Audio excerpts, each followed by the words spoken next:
Hello, my name's Alex Bilmes. I'm editor-in-chief of Esquire magazine.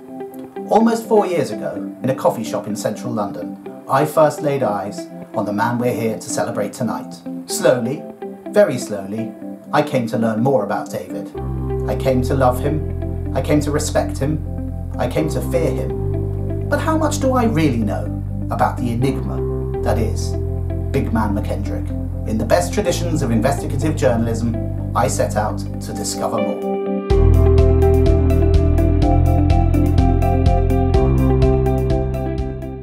How would you describe David McKendrick? Bald. Tactile. Overly tactile. Scottish. Disgusting. Very Scottish. Very, very, very, very, very loud. Too Scottish. I miss David feeding me up every morning as he goes past my desk. He humps everything. Well, it's mildly disturbing. A HR department's nightmare. I know our HR quite well by now. For someone so obsessed with other men's penises, I've never met someone so in touch with their feminine side. Fashion crazy. His Instagram feed. Instagram hound. Introverted. Sober. He drinks too much, and that's coming from me. I don't know. I've no idea. I'd like to offer an easy-to-follow guide on how to speak Scottish. Bord. Bord. Warm. Warm. Of course, what a lot of people don't know is that David actually isn't Scottish at all. BigMan. Wima. He's from Stevenage. Swajos. He's left some big shoes to fill. He genuinely doesn't know how to use Photoshop. He's a beautiful Scottish boss. He's more talented than you think. When I was an intern, he made me hold his trading a girl from Prima magazine, then chest in the Good Housekeeping Institute. Terrifying. Awful. Who? Compelling stuff, I'm sure you'll agree. But it doesn't really get to the root of the man. It doesn't really explain who is the real David McKendrick. To do that, I felt I needed to return to the source.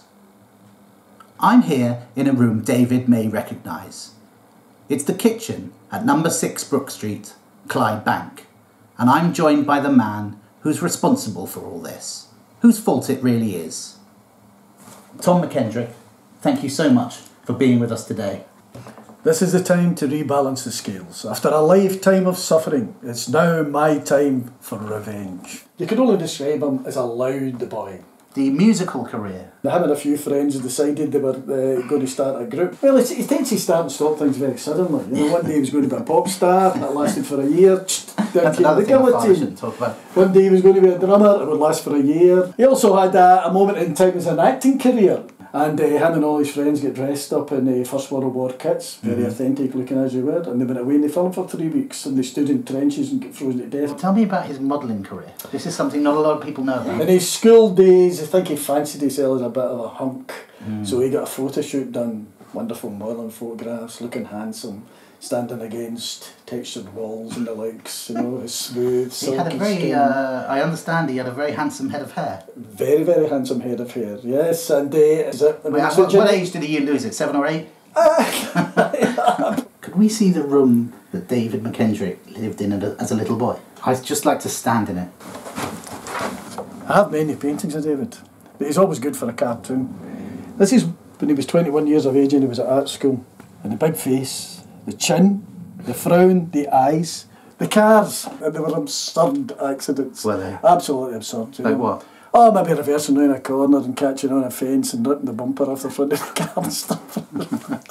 From this room, many crimes were committed. Yeah, tell us all about them. The lady next door had a greenhouse. David acquired, from goodness knows where, a .22 slug gun. Of course he did. And she came through and said, I wonder if you can help me, Tom. My windows keep disappearing. David was head boy. David was head boy. He can't have been all bad. Now the final topic that I want to explore with you, and I think it might be appropriate since we're in his bedroom. What's the deal with David McKendrick and women? Oh, listen, we can't go there. I don't know if we've really got to the bottom of who the hell David McKendrick is. To be honest with you, I didn't really understand a word that nice man was saying. Still, David, we may never know you, but by God we'll miss you.